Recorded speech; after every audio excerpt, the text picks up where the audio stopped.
City Current. Produced by Dakota Media Access. In-depth discussion with Bismarck and Mandan city officials. Watch on Government Access Channel 602 HD or tune in to Radio Access 102.5 FM. Always local, always current. In there, yeah. Welcome to City Current. I'm Mary Van Sickle here in the studios at, Dakota Media Access. Jason Timonik is here, City Administrator for the City of Bismarck.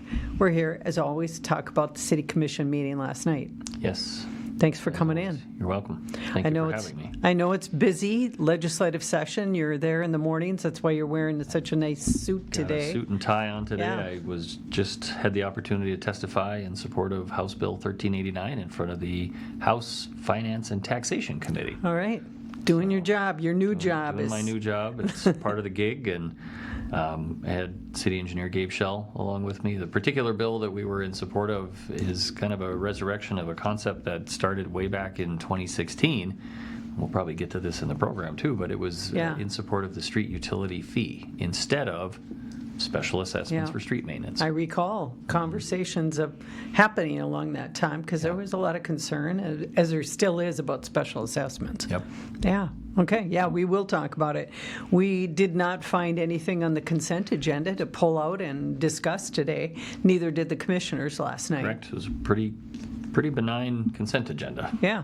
Moved pretty quickly, and from the rest of the agenda, I thought it would be a quick meeting, but it really wasn't. There were a couple of big items on there. Good discussion. Yeah. First one being a presentation on the airport terminal, update on the study that's been done about the terminal area of the airport. Now, we're not talking about the runways and that type of thing. We're talking about where passengers are. Yep, the part of the building landing. that the people are familiar with, the part that we occupy when we're boarding and deplaning and all of those good things. We had two consultants with us last night. Jeff Ubel, of course, locally with the architectural group, Ubel Design Group, and then Justin Anderson. Justin is one of the members of Mead and Hunt. Mead and Hunt, they are a group of aviation planners, and so obviously they specialize in airport development projects, and Jeff being the local architect. Actually, Jeff was part of the original architecture team that designed the airport more than 20 years ago. He noted last night, in May of this year, the airport in Bismarck will be 20 years old. He must have been about 10 years old. I think so. Yeah. It was a fourth grade project for him. Yeah, for sure. But they talked about a number of things, but obviously, as most studies, it starts with data. And one of the things that they were able to determine is, where are we at with seats per departure? Where were we at in 2011? Got a graphic on the screen that tells us 63 seats per departure in 2011. Yep. Today it's 93. So they're gauging data. Increased deplanements, departures. All of this indicates that we are, again, heading in the right direction. Obviously, travel was disrupted 5 years ago with everything, and we can't really look at some of the data from the early 2020s. Where we are today, 2024, it's my understanding North Dakota set an all-time high for passenger boardings at all airports, all commercial airports across the state. So that is a good indicator. That is a good indicator that not just Bismarck Airport, but all the other airports in the state are seeing increased activity. And that's really what's driving this study. Prior to 2020, when airport travel was really upended, we were on a trajectory where we were continuing to increase the number of passengers year over year. And we set some really nice high marks prior to 2020. That's really when this study actually got started. Yeah, I was going to go back a little bit and talk about the process that we've been through. Who's involved in this as well? Sure. There's an airport stakeholders group, and so it's commercial pilots, private pilots, entities that use the airport. Obviously, well, I shouldn't say obviously, but maybe I should mention for our audience, not everyone that works at the airport is a city employee. So if you work for any of the airlines, if you work for the baggage handling, if you work Bismarck for the car rental systems. Those are completely vendors, separate organizations. Exactly. Airport staff would be more of the ground maintenance, the building operations. Obviously, we've got administrative staff that are there. And so to build this stakeholder group, the airport is much like a small city in many ways. It has a lot of its own self-contained operations and features that are unique, but also governed by federal regulation. And so to have a broad perspective of how does this airport function from a pilot's perspective, from a consumer's perspective, from a vendor's perspective, those are all things that play into master planning what the terminal is going to look like in the future. Getting feedback. You also have a Bismarck, or you have a airport advisory committee as well as the stakeholders, right? Correct. Okay. Yep. So the process has started. When did it start, this study? Oh gosh, I knew you were going to ask. I want to say it actually started prior to 2020, and then it was put on hold and then brought back again once travel had rebounded. Now we're not seeing the same number of boardings that we were when we were at our peak, and speculation is that's vacation travel, lots of vacation travel. What we're still seeing though is business travel. It hasn't quite met where it was previously, and that's for a lot of reasons, technology being one of them. A lot of us can attend things that used to be in person, we can attend virtually or remotely. Right. So I think we'll still continue to see business travel increasing, but at the same time, we have an understanding as to why it hasn't come back at the same rate that vacation and leisure travel has. And I would think that these trends are national trends. These are not necessarily unique to Bismarck. Right. Another graphic that we have, we could pop up here too, talks about the proposed airline changes. I like this term, aircraft upgauging. So what you anticipate in 2043 is a need for bigger planes. More seats. As you mentioned, the averages were in the 60s. That gives you a smaller, a regional jet versus more of a larger commercial jet that you might experience once you get to your connecting airport from Bismarck. So more people, bigger planes means the infrastructure has to change somehow We'll need more accommodate. space to make that happen. There were a number of alternatives that the group has looked at. I think there were 3, obviously, and alternative 3 was the most popular, and that's where the focus now will be. Right. So we have a graphic again on the screen. Our apologies to those listening on the radio. This is the departure level. Right. And some of the big changes that we could see in there. So the departure level for anybody, that would be as a traveler, it's the area where TSA is, and then beyond the screening, where you're getting on the plane. Obviously, the junction is at that point as well.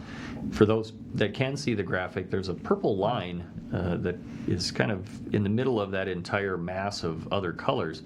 That purple line is the indication of the existing footprint of the airport terminal. So to the right of the screen, to the left of the screen, which would be south, and respectively to the north, and then also a little bit to the east, would be an increased footprint. And really, what are we accommodating with this increased footprint? It's more gates. It's more gates to allow for more planes, to allow for more boardings and departures.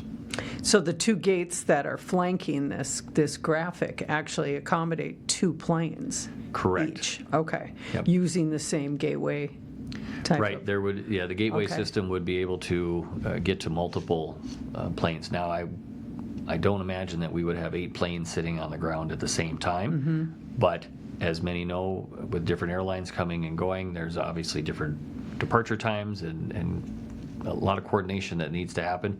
This simply accommodates that ability to not only carry more passengers, but invite new carriers as well.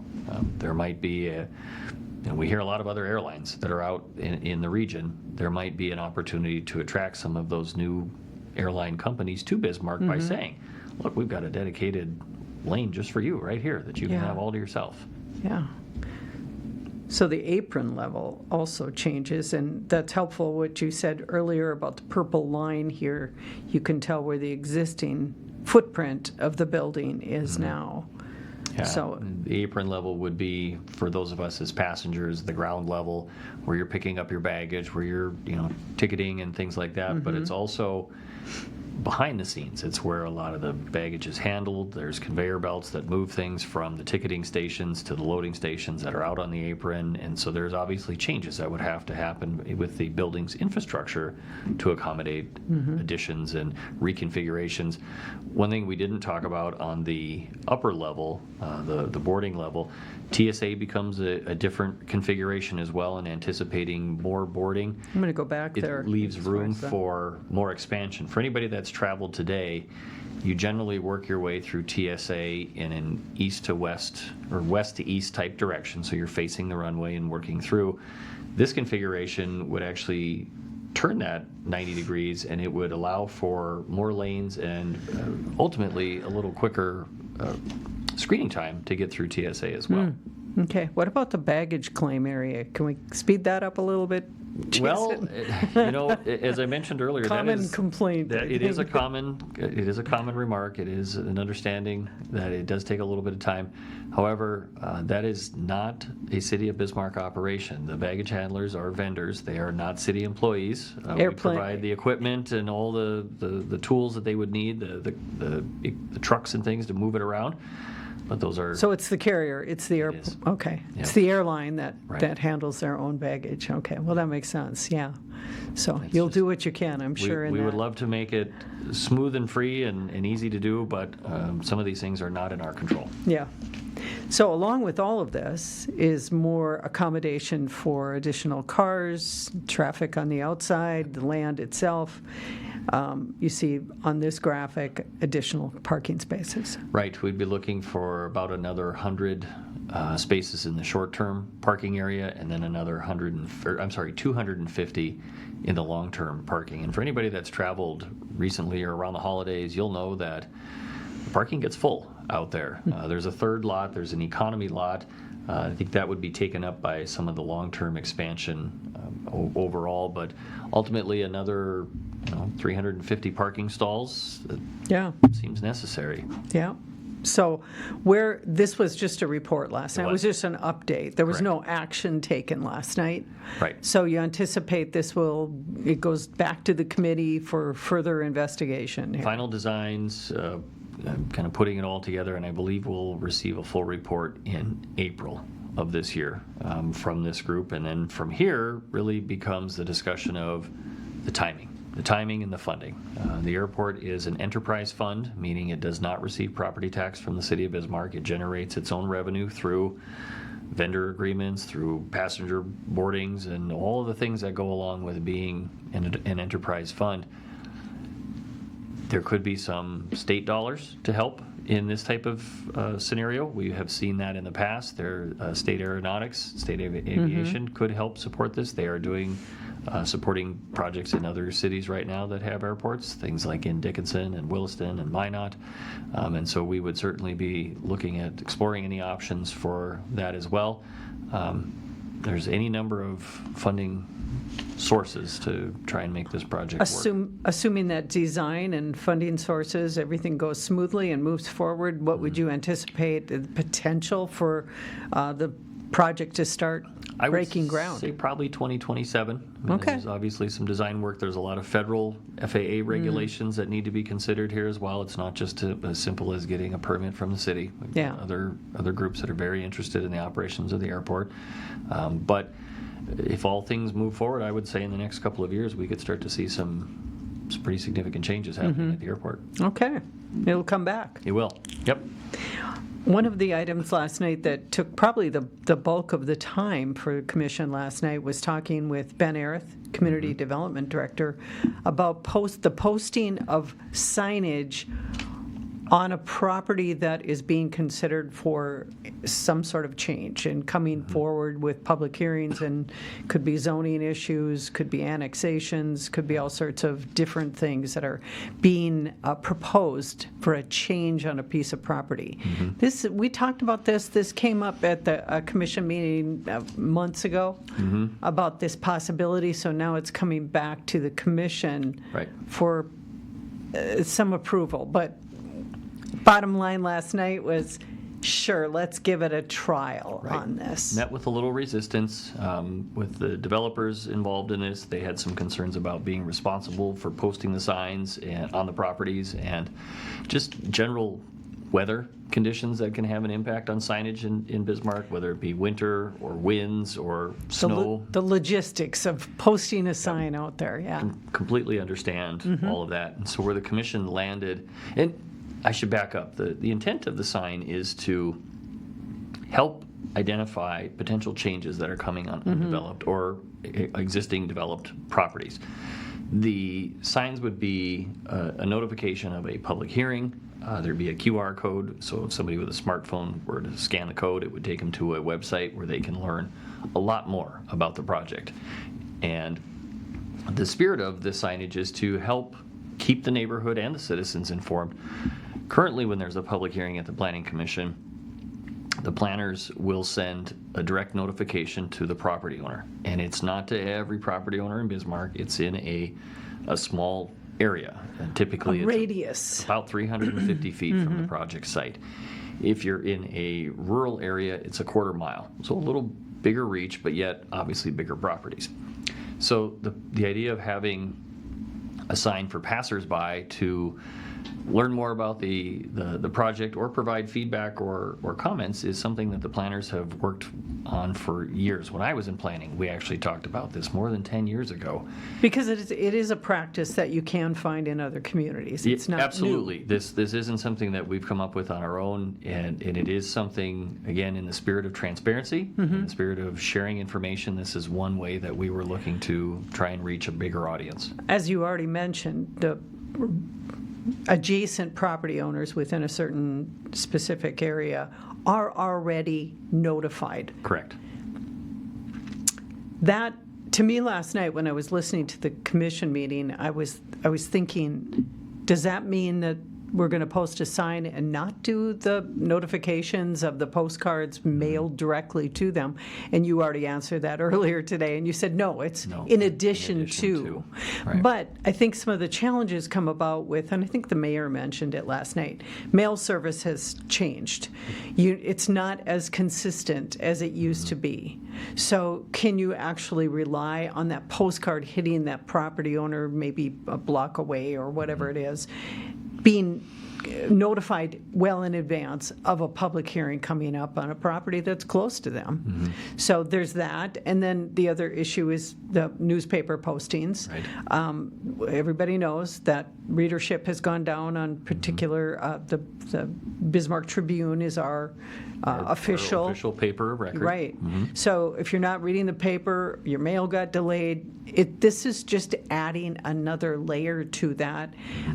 As I was watching, I think I mentioned it to you last night, I'm like, why not try it? It seems to make sense. But the legitimate concerns on the home builders saying you're putting this on us, and we've already got a lot going on with these projects. But I think Ben brought that down right at the onset to say, as staff, we're prepared to do this. Correct. Yeah, with this new practice, new effort, it will take some adjustments from the staff's perspective. What they do the first time might not be what they do on month 6. They're going to learn along the way of what works and what doesn't, where's the best place to put the signs. And again, going back to the intent here is just to try and share more information with the general public that may be in these areas.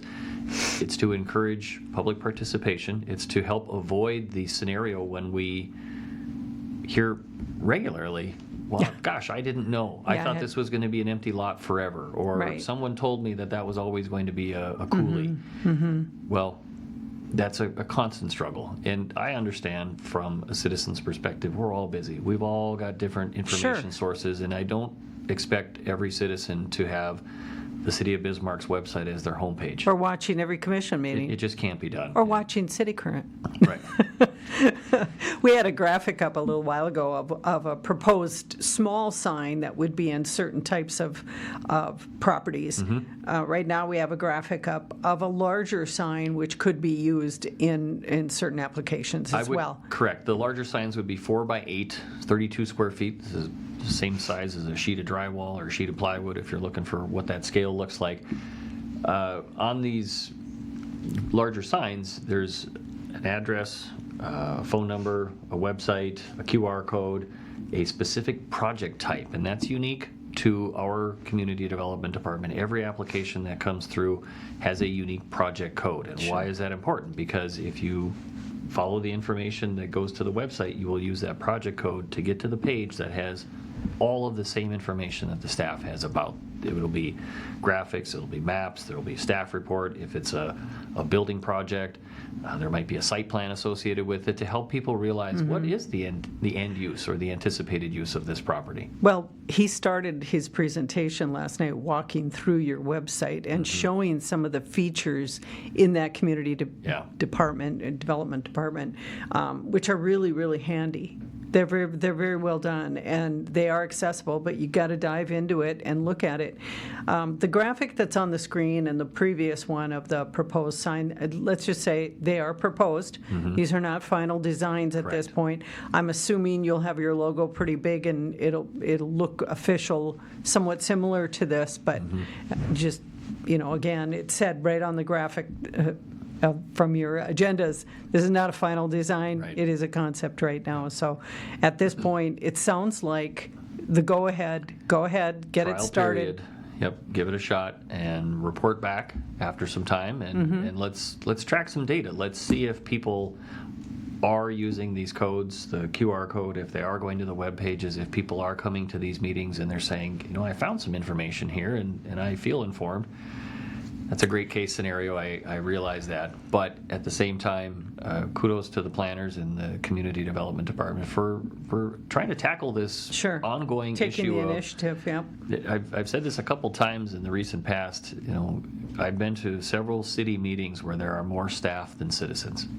And a successful meeting for us is when it's the other way around, when we've got an abundance of citizens and we as staff are outnumbered and we have a lot of people that are interested in asking questions and things like that. And Well, just because they're not in the room, Jason. They could be watching at home. They could be watching Absolutely. on our apps and streaming or cable or listening on the radio as well. But our public information meetings or our public hearings and things like that, I think that's Looking where this... for testimony at the podium. That's where this signage will be key. Yeah, and I think kudos again to Communications Department. They're just trying to keep up with this. Again, all these changes with, mail delivery, newspaper readership. How do you reach people with specific information? Because people want to know what's going on, especially in their neighborhood or adjacent to their business. They've got investment in these properties, and they need to know. So it's a challenge. It is. And one other element that was suggested by Mayor Schmitz last night, who was not in the room, he was participating on Teams, but he had said and encouraged us as staff to explore a reverse 911 type scenario where we could contact people in the project area through a text message or through some type of mobile device notification that gives them a link to more information, or I don't know what that's going to potentially look like. But have you seen that in other communities where that's used for development? I personally projects? have not, but we have used reverse 911 for emergency situations and other things. It's similar to like a code red. If you sign up for these notifications, you would then be notified for... It's not that we're just going to simply blanket call everybody with a cell phone. Obviously, that's impractical and not appropriate. I imagine that we would be looking for people to engage with us by volunteering their numbers and essentially signing on for notifications. We do that through our website with all of our public meetings. You can go through and pick one meeting to get notifications or all of them. I would assume this would be something very similar where we could say, hey, if you'd like to know more about upcoming future public meetings at Planning Commission, share your phone number. Just another tool to use. We'll use that. Yeah, so we'll come back with more information on how that could work in the future to consider one more avenue for the planners to be able to communicate with their citizens. Yeah. So we might be seeing these signs around town coming up, popping up soon. Ben Arith from Community Development had a number of public hearings last night. A lot of projects being proposed. It's that time of the year. No real comments, no resistance. They all move forward. We talked about it them at length a couple of weeks ago. 2 weeks ago. So, if anybody's got questions, by all means, go to the Agenda Center. There's lots of maps and staff reports. And if you have more questions than that, the planners would be more than happy to answer your questions, too. I think probably the most significant last night were two big parcels of land in a very fast-growing area, and that's the corner of Washington Street, North Washington, and 43rd or Avenue. Ash Cooley, whatever corner you want. But both of those move forward with rezoning Yep. approvals, so we might be seeing some activity in those areas at some point. I guess you could call it an up zone. The land use, the intensity was increased just a little bit with the potential uses that would come. As we heard from the property owner's representative from Swenson Hagen and Company, it really just gives more opportunities for that end user. It could, whereas before the commercial uses that were allowed there were more neighborhood commercial, something like what you would see at an Arrowhead Plaza. The CG commercial zoning is what you would typically see along State Street or 7th Street, where you've got a lot of different commercial activities. This node or this intersection of Washington and Ash Cooley and 43rd Avenue is going to become, it is already a very busy intersection. It's going to become a place where the neighborhood can find some of those services, and not just the neighborhood, but potentially all of us, depending on what that last end use is. And that the changes seem compliant with what's going on, adjacent uses around it. So it's with the traffic volumes and just the street construction, the street will handle additional traffic. We've got the roundabout over by Horizon Middle School now. The flow is much better in that area. So looking forward to seeing some new development in that part of town, definitely. For sure.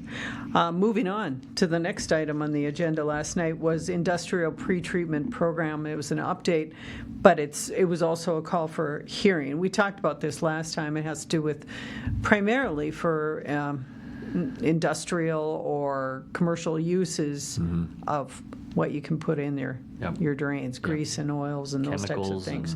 Fats, oils, greases, those types of things in our wastewater system can be very compromising for the effective treatment of wastewater. And so the industrial pretreatment program ordinance update and associated changes, Paul Olson with the industrial pretreatment program did a great job last night talking about some of the changes. Some of them are technical in nature. We're getting kind of gritty here, but we're taking section 11.1 of the City Code of Ordinances and repealing it and replacing it with section 11.2. I mean, so that there's a lot of jargon there, but essentially we're doing a pretty significant reset on the program, and because of all of the changes, it was important for Paul to be there last night, and really what the action was is to call for the hearing. There's also now a 30-day comment period for anybody that is interested in sharing their thoughts. There's a means to do that through the Public Works Utility Operations Department. Also today, and I realize that we're recording this on Wednesday the 29th, and it's just before lunchtime, but today at 3 p.m. there will be a public open house at the Public Works Department as well, 601 South 26th Street. So if you want to learn more, that would be another opportunity. Or by all means, I'm sure Paul would be more than happy to connect with somebody one-on-one if you have specific questions about your business operations.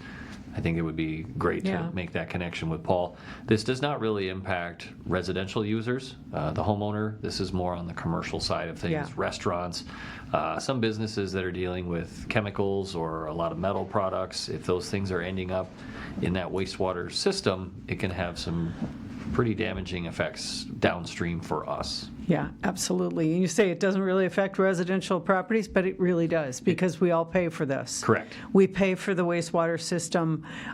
If there were no guidelines on this, no bookends, so to speak, of what you can put in the drains on these commercial applications, we'd all be paying a lot more for that department. That's because all the lines would be plugged constantly, and we'd be replacing all that equipment. So there has to be some sort of accommodation for that. And it should be noted, just for anybody that isn't quite sure, many smaller communities use a lagoon system to treat their wastewater.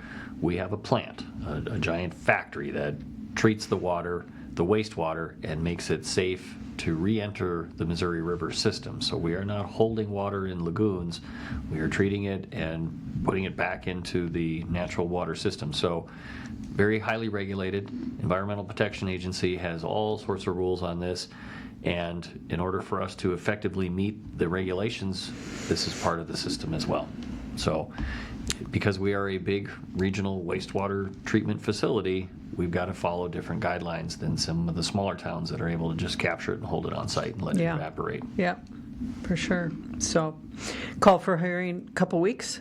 30-day comment period, so we'll see this one come back in the second meeting in February. Okay, sounds good. Wrapping up the commission meeting last night, you gave a legislative update, and we are running about a half hour already, Okay. Jason. So I'm going to let you. Quick. You've got a few things. You had a few items you wanted to hit the highlights on some of the activity at the Capitol. Early on, we had set some legislative priorities. Obviously, we're very interested in, property tax has been the big topic since Measure 4 in November and even much longer ahead of that. So there are a good number of bills dealing with property tax. As I mentioned earlier today, I was testifying this morning on another bill dealing with the street utility fee, which is a project that we've been dealing with for a long time.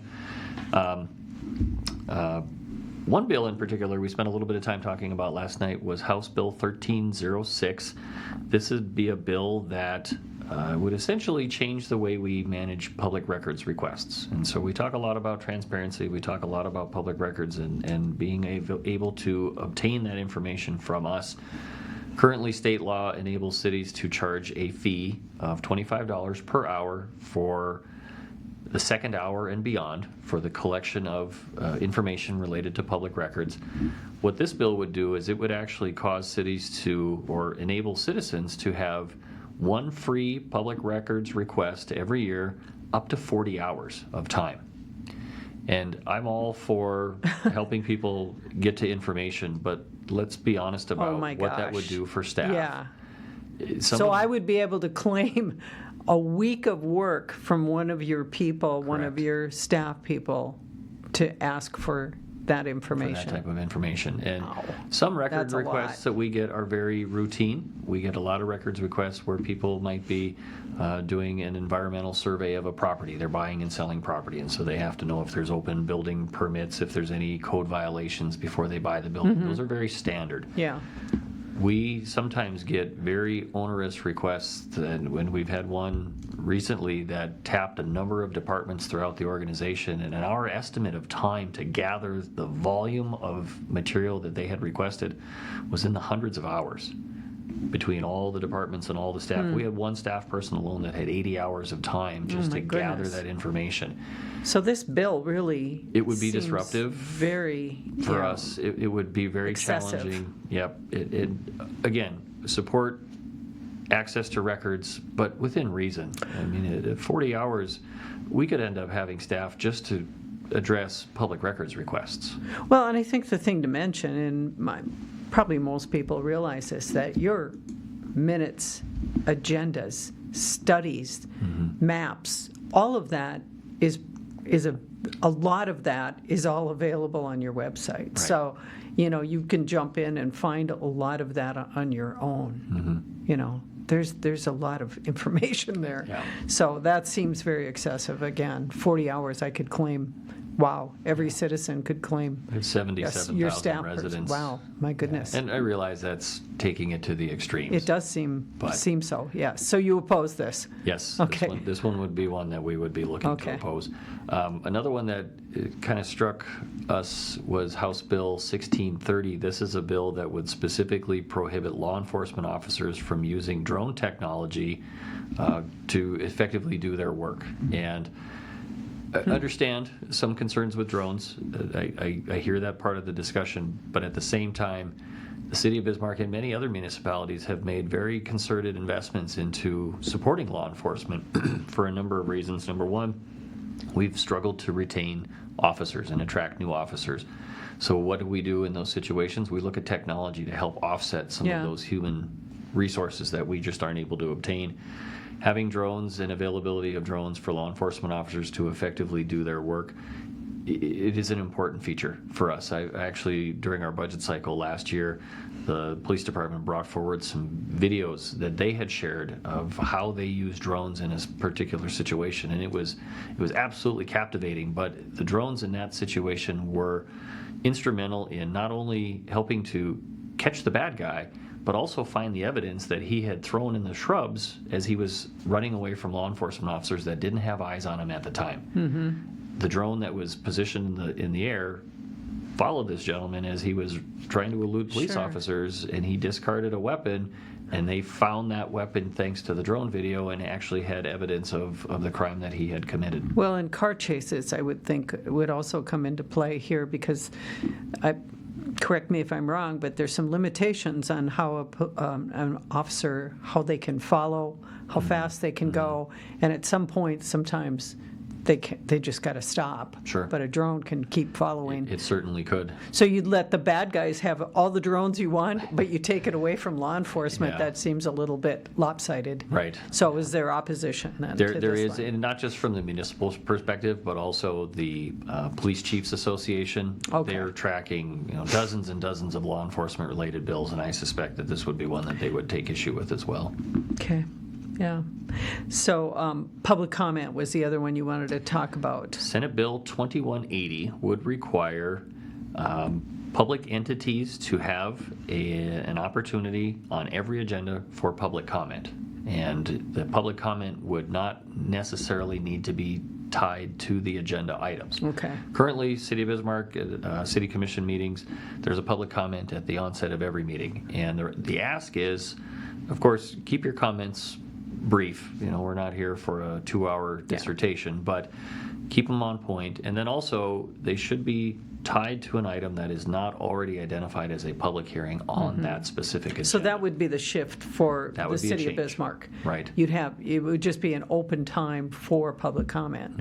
I could see where that'd be valuable, but I also could see where that could create really long meetings if time limits weren't implemented at the same time. Because right now, I think you have it pretty much open during your public comment. Generally, yes, it would be at the discretion of the chair. At Sure. City Commission, of course, that would be the mayor.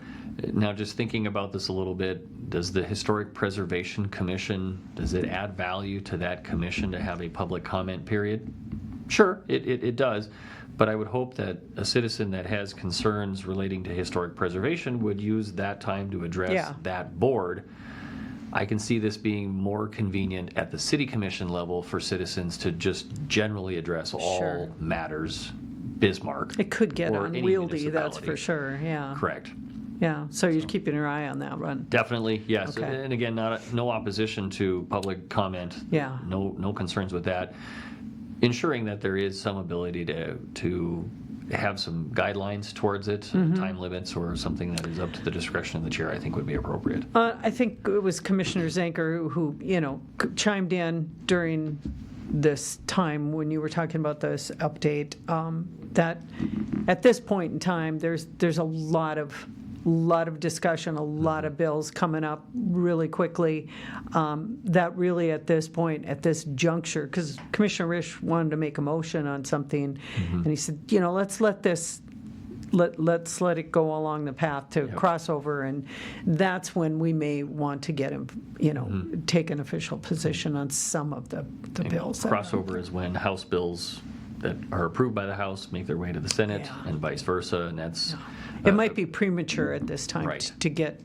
to take a position. A hard line. Yeah. February 28th, I believe, is crossover, so Okay. anything that survives that time span, it's much closer to a reality at that point because it's really survived more than half of the challenge. Kind of forces you to that point. really take a deep dive in some of these things. So we've got only a minute or two left. I just wanted to make a quick comment. You got community, your Citizen Academy going. Got a couple pictures we could pop up. This looks like your group at Public Works was looking at some of the big equipment down there. We had a great time at Public Works. The staff out there brought almost one of everything, it seemed, into the bays and into the shop areas. And so snow removal equipment, forestry equipment, street maintenance equipment, you name it, fire truck, garbage truck, we had it on display. We had a great time last week. This week, Thursday, we're heading to the event center. And so we told everybody, bring your sneakers. We're not going to be sitting down very long. It's a big building. We've got a lot to cover. And now we have a picture up of some of the variety of things that This is definitely one of our more diverse departments, 6 different divisions within building maintenance, which is our buildings, forestry, roads and streets, fleet. What am I forgetting? Oh, streetlights and traffic signals, and landfill solid waste collections. And so lots of... Have you been to the wastewater treatment plant yet? That's at the end. Oh, you mentioned it earlier. That's always a treat to go through that facility, for sure. Yeah. So we continue. We've got a good group of cadets. This will be week 4 of 12, and if anybody's interested, you'll have to wait till November to apply for next year. Yeah, that's great. Sounds good. Thanks for being here, Jason. My pleasure. Thanks for hosting. We'll see you in a couple weeks. I'll be back. Thanks for tuning in to this edition of City Current.